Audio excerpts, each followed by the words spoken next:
Halo teman-teman, gimana kabarnya kalian hari ini? Kembali lagi di YouTube channelnya Yudi Phrase, YouTube channel yang membahas tentang kehidupan perawat Indonesia yang bekerja di Jepang dan hal-hal menarik lainnya tentang Jepang. So stay tune terus dan ikutin videonya sampai habis.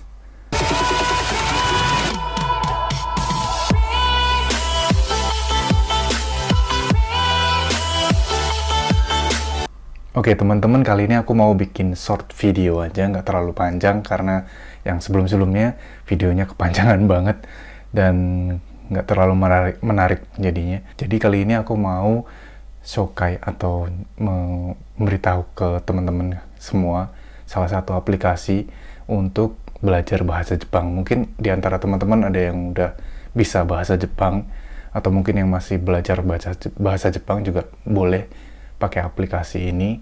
Mungkin ada yang udah bisa bahasa Jepang, pengen upgrade bahasa Jepangnya, misalkan dari N3 mau ke N2 atau dari N2 mau ke N1, boleh banget untuk belajar lewat aplikasi ini. Dan aku saranin banget untuk pakai belajar bahasa Jepangnya pakai aplikasi ini. Aplikasinya namanya Easy Japanese, atau aplikasinya tuh sebenarnya namanya Easy Japanese, tapi di logonya itu ada Todai tulisannya. Nanti aku sambil kasih lihat di HP-nya kayak gimana sih aplikasinya. Kita nanti lihat bareng-bareng. Jadi kayak gini, bisa diinstal di iOS atau di Android. Jadi kalau aku ini pakai iOS kayak gini, warnanya ungu, tulisannya Todai, tapi di bawahnya itu Easy Japanese. Coba kita buka ya. Easy Japanese itu isinya kayak gini. Intinya sih, Easy Japanese itu apa sih? Intinya adalah Easy Japanese itu berita, artikel berita yang dibuat ringkasannya dengan menggunakan bahasa Jepang yang mudah dipahami. Jadi di sini sebenarnya ada level yang mudah, yang di sebelah kiri paling bawah itu ada level mudah. Kita cek lihat di mudah. Ini bahasa Jepangnya gampang dan sangat-sangat gampang untuk dipahami dan pakai kotoba atau kosakata yang sangat-sangat mudah kayak gitu. Tapi kita bisa setting juga untuk di atas ini kan ada tulisan kecil-kecil ini. Rokunensei ga Kakko itu ada furigana namanya. Itu bisa dilihatin atau enggak. Jadi ada di bawah sendiri yang buku catatan, di sebelahnya buku catatan itu ada furigana. Itu bisa kita hapus. Kalau kita klik, dia bakalan tanda matanya itu akan tertutup, berarti akan menghilangkan furigananya. Tapi kalau misalnya kita buka, furigananya bakalan keluar. Nah, di setting itu juga bisa. Kita cuman pengen lihat furigananya itu dikeluarin untuk kosakata yang N berapa, kayak gitu, itu bisa kita setting.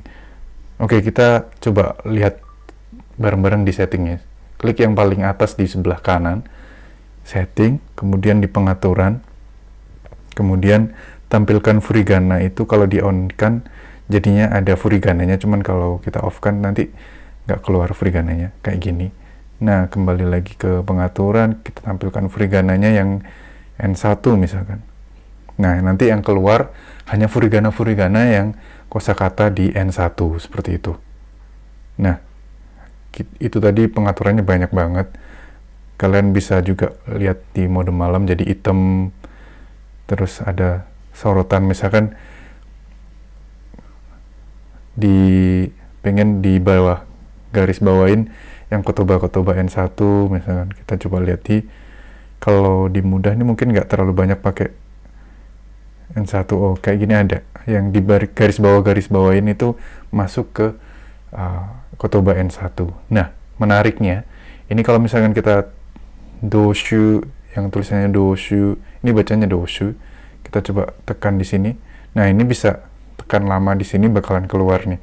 Doshu itu apa? Nah, ini kayaknya nggak ada deh, ini tong, tapi cuman kayaknya bukan deh kayaknya. Kita lihat di kyoing itu guru. Jadi udah ada terjemahannya. Oke. Nah, di sini juga kalian kan nggak cuman untuk lihat cara bacanya, tapi kalian juga bisa cokai. Di sini cokai itu belajar untuk mendengarkan. Kita lihat yang paling bawah di tombol play itu, yang segitiga itu kita bisa play dengan suara. Jadi kalian bisa 6 年 dengerin 生 suaranya が seperti 学 ini. 校で発砲。3人負傷。リュックの中に拳銃米アイダホ州。 Dan kecepatannya bisa diganti, bisa lebih cepat. Gitu. Bisa dikurangin juga pelan-pelan gitu. Seperti itu. Oke, kayak gitu ya. Beritanya bisa lebih mudah dimengerti kalau kita sambil baca, sambil mendengarkan. Misalkan kalian berangkat kerja, naik Densha, di dalam Densha bisa belajar pakai aplikasi ini.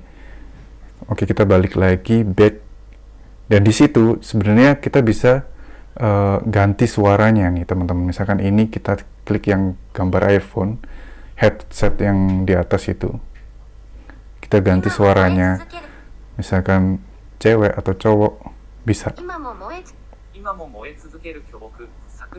Misalnya diganti Kaito ini. Ini sangat menarik juga kan, bisa ganti-ganti sesuai apa yang kita pengen kayak gitu. Oke, kita cari yang kemudian yang di tingkat yang sulit. Yang disulit ini kata-katanya yang dipakai dan bumponya yang dipakai, kalimatnya, frasenya itu levelnya lebih tinggi daripada yang mudah. Dan ini juga bisa untuk teman-teman yang belajar N2 atau N1 bisa sering-sering baca di sini untuk latihan gitu. Dan yang menarik juga, di sini juga ada video. Di sini video juga kalian bisa lihat.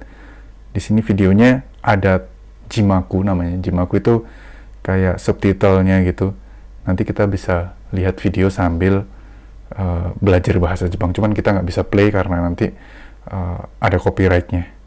Nah, ini kamus, kalian bisa lihat di kanji apa, misalkan kalian cari kosakata apa, misalkan apa ya, terserah kalian mau cari gaku, misalkan gaku itu apa, kanjinya kayak gini, bisa. Terus kemudian di sebelahnya kamus itu, di sebelah kirinya ada JLPT. Ini yang sering aku pakai juga. Aku pengen lulus JLPT N1, cuman masih susah untuk belajar, untuk bikin waktunya. Jadi kalian bisa lihat di sini ada JLPT N5 sampai N1. Di situ ada kosakatanya, ada tesnya. Misalkan di N2, misalkan JLPT N2. Ini bisa ada banyak tes 1 sampai 10. Kalian bisa cek misalkan di sini mulai ujian kayak gitu. Itu ujian yang benar-benar di soal-soal yang dikeluarkan dari JLPT sebelumnya.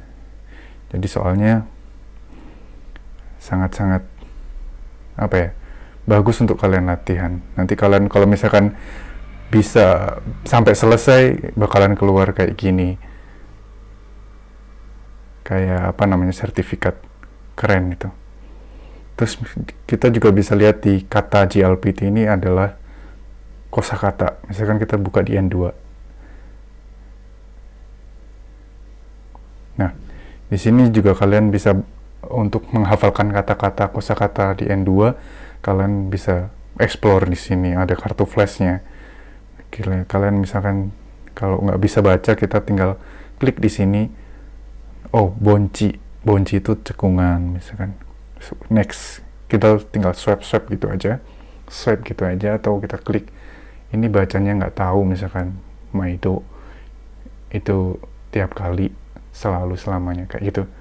Kita bisa flash kayak gini, udah bisa baca. Ini Muci bisa, Messi misalkan bisa, udah. Ini apa nggak tahu, Mezuru misalkan, kayak gitu. Ini bisa banget untuk belajar, explore di sini. Oke, mungkin gitu aja sedikit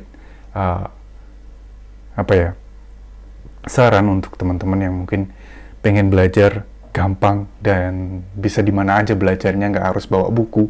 Kalian cuman pakai smartphone kalian aja, kalian bisa banget unduh aplikasi yang namanya Easy Japanese. Jadi di situ kalian bisa belajar sambil mengetahui seluruh informasi di seluruh dunia. Thank you banget udah nonton, dan ini udah 10 menit jadi cukup panjang, dan Semoga videonya bermanfaat buat teman-teman semua. Dan kalau kalian merasa videonya bermanfaat, klik tombol like-nya dan share ke teman-teman kalian. Dan jangan lupa kalau misalkan ada pertanyaan atau apapun, ketik di kolom komentar. Dan jangan lupa untuk subscribe supaya nggak ketinggalan video-video yang terbaru dari kami. Thank you dan sampai jumpa. Bye-bye.